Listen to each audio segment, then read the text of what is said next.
guys, Random Channel kembali. Apa kabar kalian hari ini? Semoga sehat selalu dan mudah rezekinya. Film kali ini berjudul Agnepat. Film ini dirilis tahun 2012 yang disutradarai oleh Karan Malhotra dan dibintangi oleh Kritik Roshan. Yuk, nggak usah basa-basi lagi, langsung saja kita ke alur ceritanya. Film ini berawal di tahun 1977, tepatnya di Desa Madua. Di sana kita diperlihatkan dengan seorang anak berusia 12 tahun yang bernama PJ. PJ memiliki ayah yang bernama Dinana Chauhan, yang merupakan seorang guru yang sangat dihormati oleh masyarakat. Dan ibunya bernama Suhasini yang saat itu tengah mengandung adik PJ. Sejak kecil, PJ selalu ditanamkan prinsip baik oleh ayahnya. Ayahnya berkata jika PJ harus menyayangi keluarga, tidak meminta-minta dan saling mengasihi sesama. Suatu hari, seorang mafia yang bernama Kanca kembali ke Madua setelah sekian lama hidup di Mumbai. Saat itu Kanca ingin membangun pabrik garam dan ia siap menyewa lahan warga untuk digunakan. Namun sebenarnya bukanlah garam yang akan dikembangkan melainkan produksi narkoboy. Karena Kanca tahu desanya kaya dengan tanaman koka yang bisa dijadikan kokai. Namun ayah PJ mengetahui rencana busuk Kanca. Lalu ayah PJ meminta masyarakat agar tidak memberikan lahannya untuk digunakan Kanca. Karena pabrik garam yang ada di desa sudah cukup untuk memenuhi kebutuhan ekonomi masyarakat. Mengetahui ayah PJ menghalanginya, Kanca pun sangat marah dan ia berniat akan menyingkirkan ayah PJ. Lalu Kanca menjebak ayah PJ dengan kasus pembunuhan seorang siswi. Saat itu orang tua siswi tersebut bersama masyarakat telah termakan fitnahan Kanca. Bahkan Kanca menyuruh anak buahnya yang bernama Surya untuk membakar rumah PJ. Sedangkan ayah PJ yang selama ini dihormati kini dihina dan disiksa. Kemudian Kanca menyeret ayah PJ ke pohon beringin dan menggantungnya hingga meninggal. Saat itu PJ tidak bisa berbuat apa-apa karena ia hanya seorang anak kecil. Dan cacian masyarakat di sana sangat melukai hati PJ. Setelah itu masyarakat meninggalkan PJ dan jasad ayahnya. Keesokan harinya PJ dan ibunya pun menguburkan jasad ayah PJ sembari menahan kesedihannya. Setelah itu PJ dan ibunya meninggalkan desa Madua. Mereka pun pergi ke Mumbai dengan penuh dendam. Saat berada di komplek pelacur, tiba-tiba ibu PJ merasa kesakitan. Kemudian PJ pun mencari bantuan. Beruntungnya seorang PSK mau membantunya. Ternyata saat itu ibu PJ akan melahirkan. Akhirnya adik perempuan PJ pun lahir. Dan semenjak itulah PJ tinggal di komplek pelacur tersebut. Suatu hari PJ melihat Kanca di dalam mobil. Dan tanpa berpikir panjang, PJ pun langsung mengejar mobil tersebut. Ternyata kedatangan Kanca ke Mumbai adalah untuk menemui Raup Lala, seorang penjahat yang menjalankan bisnis pelacuran dan narkoba. Saat itu Kanca meminta izin kepada Lala untuk menjual kokain di Mumbai. Akan tetapi Lala tidak mau berbisnis dengan Kanca. Karena bagi Lala, Kanca tidak sederajat dengannya. Di mata Lala, Kanca hanyalah seorang penjahat kecil.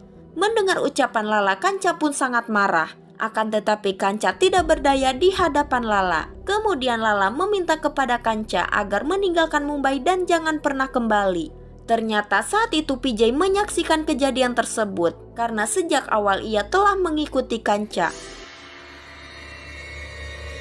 Keesokan harinya PJ terlihat sedang menggendong adik bayinya yang bernama Siksa. Saat itu Lala datang untuk menghukum seseorang karena diketahui orang tersebut telah menerima upah dari Kanca untuk membunuh Lala. Dan dengan kejamnya Lala menggorok leher orang tersebut di depan mata PJ. Namun saat itu seorang polisi kampret memberitahukan pembunuhan yang dilakukan Lala. Dan atas saran Kanca, Lala harus ditahan dengan kasus pembunuhan. Saat itu PJ dibawa ke hadapan pemimpin polisi yang bernama Gaiton. PJ diminta untuk menjadi saksi dalam kasus Lala. Akan tetapi PJ tak mau memberikan kesaksiannya. Dan itu PJ lakukan karena Lala adalah musuh Kanca, yang berarti musuh mereka itu adalah sama. Akan tetapi hal tersebut justru membuat ibu PJ marah karena tidak seharusnya PJ melindungi seorang penjahat. Namun PJ malah berkata jika ia ingin memiliki kekuatan seperti Kanca agar ia bisa kembali ke desanya Madua. Mendengar hal tersebut, ibu PJ pun semakin marah. Tak lama kali, seorang anak PSK yang menampung PJ memberitahukan bahwa ibunya telah disiksa oleh polisi yang bernama Sinde karena Sinde mengincar PJ yang tidak ingin memberikan kesaksian. Melihat hal tersebut, PJ pun marah dan langsung mengambil pistol milik Sinde. Saat itu Sinde meminta pistolnya untuk dikembalikan, akan tetapi PJ justru malah menembak Sinde. Dan karena kejadian tersebut, ibu PJ semakin marah. Lalu ia meninggalkan PJ yang ia anggap semakin liar. Setelah itu PJ menemui Lala untuk mencari perlindungan. Akan tetapi pembunuhan yang dilakukan PJ membuatnya harus dipenjara. Kemudian Lala membebaskan PJ dengan uang jaminan. Dan semenjak itulah PJ tinggal bersama Lala. 15 tahun pun telah berlalu. Dan kini bisnis Lala telah berkembang pesat, baik itu narkoboy maupun prostitusi. Lala kini tidak hanya menjadi mafia yang menguasai India, tapi ia juga menguasai berbagai kota besar di Asia. Mafia बनकर आज एशिया का सबसे बड़ा स्लम चला रहा है. Sedangkan Madua telah menjadi kerajaan Kanca. Kokain yang diproduksinya laris di pasaran kecuali Mumbai karena Kanca belum bisa menembusnya. Semua kemajuan bisnis Lala itu berkat tangan kanannya, yaitu PJ. Dan inilah PJ yang sudah dewasa. PJ yang menjadi tangan kanan Lala memiliki banyak uang. Akan tetapi ia tidak menikmatinya sendiri. PJ selalu berbagi dengan masyarakat. PJ juga memilih untuk tetap tinggal di rumah susun pelacur. Dan kini hubungan PJ dengan Kali, seorang anak PSK yang menolongnya, semakin dekat. Bahkan sekarang mereka sudah menjadi sepasang kekasih. Suatu hari PJ merasa sangat merindukan ibu dan adiknya. Apalagi kini adiknya akan menginjak usia 15 tahun. Namun PJ tak berani untuk menemui mereka secara langsung. PJ hanya bisa melihat mereka dari kejauhan. Bahkan meski bisa bertemu adiknya, PJ tetap menyembunyikan identitasnya karena ibu PJ masih marah kepada PJ.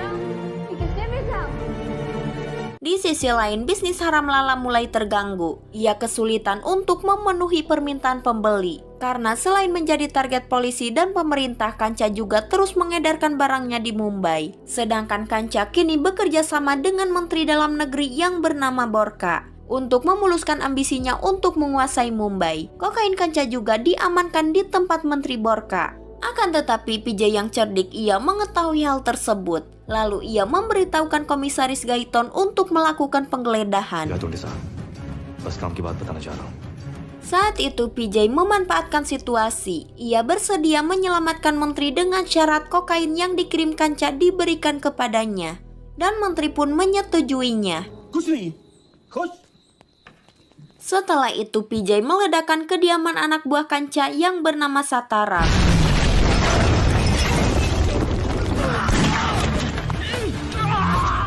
Di sana ia mengancam Sataram agar tunduk dan mematuhi semua perintahnya. Keesokan harinya PJ mendapatkan apresiasi dari Lala atas apa yang telah ia lakukan. Lala memberikan beberapa wilayah untuk dikuasai PJ.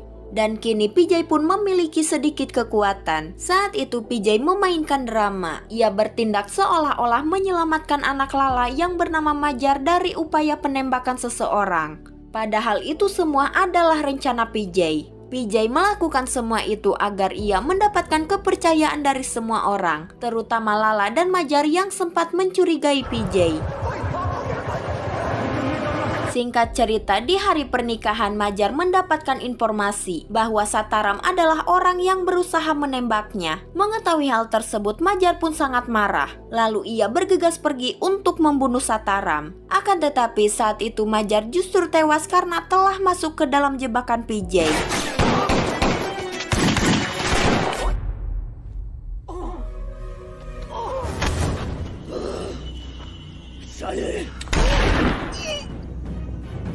Setelah itu PJ membunuh Sataram karena Sataram sudah tidak dibutuhkan lagi. Di sisi lain, Raup Lala menari bahagia. Ia menantikan kedatangan Majar yang akan menjadi pengantin. Akan tetapi saat itu Majar justru datang dengan tubuh yang sudah tak bernyawa. Melihat hal tersebut, Lala pun menjadi syok dan tak sadarkan diri.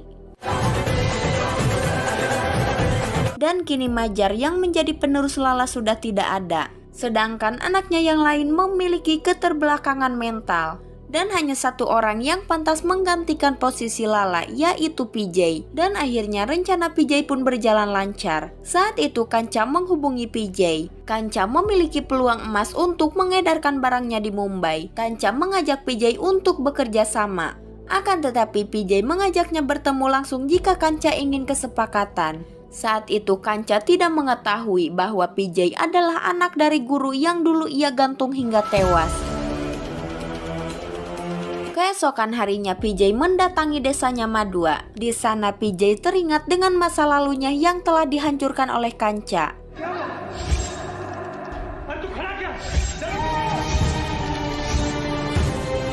Singkat cerita, PJ pun sampai di pohon beringin tempat ayahnya dulu digantung. Di sana PJ melihat kembali seseorang yang digantung. Dan pelakunya juga masih sama, yaitu Kanca. Saat itu masa lalu PJ benar-benar berada di hadapannya. Kemudian Kanca menghampiri PJ dan ia pun langsung memeluknya. Setelah itu Kanca memberi sambutan meriah untuk PJ. Sebenarnya Kanca merasa curiga kepada PJ karena PJ berani datang langsung ke Madua untuk menjual Mumbai. Padahal kesepakatan bisa diselesaikan lewat telepon. Saat itu Kanca menanyakan imbalan yang diinginkan PJ agar barangnya dapat masuk ke Mumbai. Namun PJ justru malah menyebut Madua. Dan ternyata PJ ingin menukar Mumbai dengan Madua. Mendengar jawaban tersebut, Kanca pun sangat marah. Kemudian ia menyiksa PJ.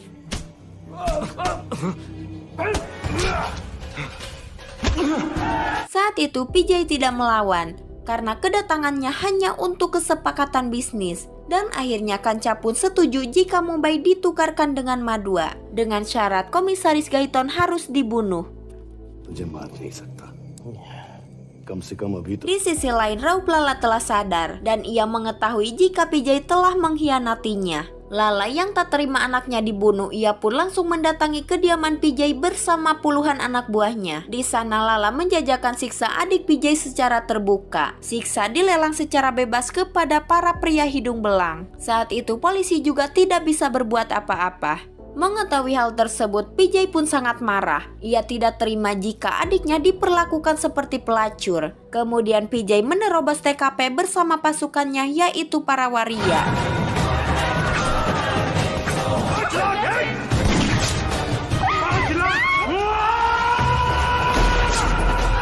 Saat itu PJ meminta kepada Lala agar melepaskan siksa.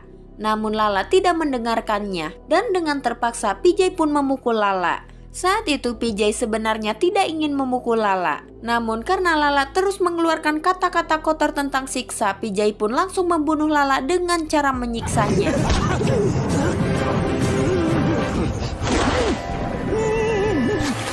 Saat itu ibu PJ berteriak dan menangis. Ia meminta agar PJ tidak membunuh lagi. Akan tetapi PJ tidak mendengarkannya. Kemudian PJ melepaskan Lala setelah Lala tak bernyawa. Saat itu Siksa bertanya kepada ibunya siapa PJ, mengapa ia berusaha menyelamatkannya. Ibunya menjawab bahwa PJ adalah kakaknya. Mendengar hal tersebut, Siksa pun merasa terkejut. Kemudian ibunya membawa Siksa pergi dari tempat tersebut.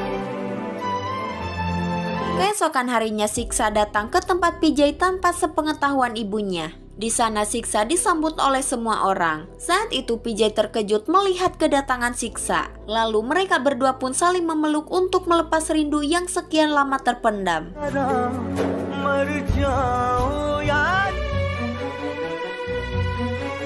Singkat cerita, saat PJ mengantarkan Siksa pulang, pertama kalinya sang ibu menawari PJ untuk makan malam bersama. Akan tetapi saat PJ berbicara tentang ayahnya, ibunya pun langsung menampar PJ dan mengusirnya. Padahal saat itu PJ sangat merindukan pelukan dari sang ibu. Sebuah pelukan dan perhatian yang 15 tahun telah hilang. Keesokan harinya, anak buah Kanca yang bernama Surya menemui PJ. Saat itu ia mengingatkan PJ dengan kesepakatan yang telah dibuat, bahwa PJ harus membunuh Gaiton jika PJ menginginkan Madua. Akan tetapi justru PJ malah membunuh Surya, karena dulu Surya telah membakar rumahnya.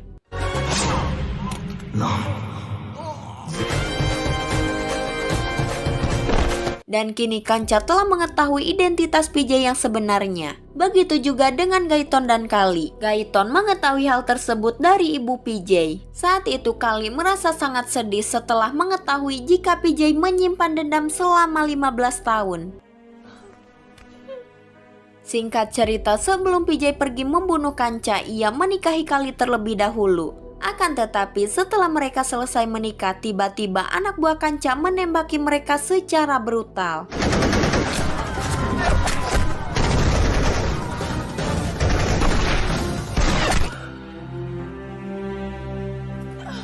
Namun sayangnya Kali tewas terkena tembakan anak buah Kanca.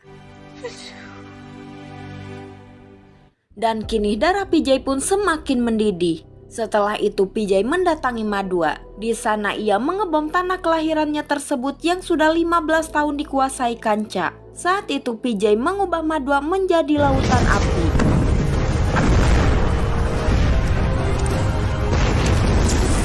Kemudian pertarungan antara hidup dan mati pun terjadi.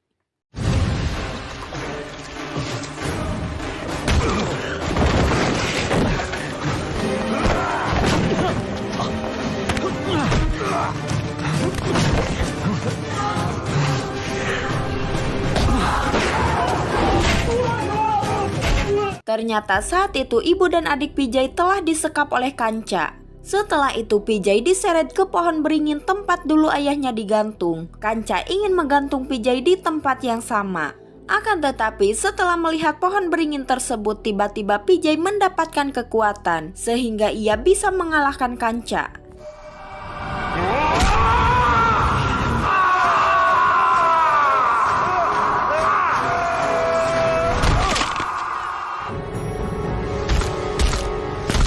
Setelah itu PJ menggantung Kanca di pohon beringin dengan penuh rasa dendam. Dan akhirnya dendam selama 15 tahun itu pun telah terbalaskan. Di akhir film, ibu PJ dan Siksa pun menghampiri PJ yang telah terluka parah. Dan akhirnya PJ mendapatkan pelukan dari ibunya yang ia rindukan selama 15 tahun. Namun pelukan itu menjadi pelukan terakhir, karena PJ tewas setelah dendamnya terbalaskan. Dan film pun udahan. Cukup sekian untuk alur cerita film kali ini. Saya admin pamit undur diri dan sampai jumpa di video selanjutnya.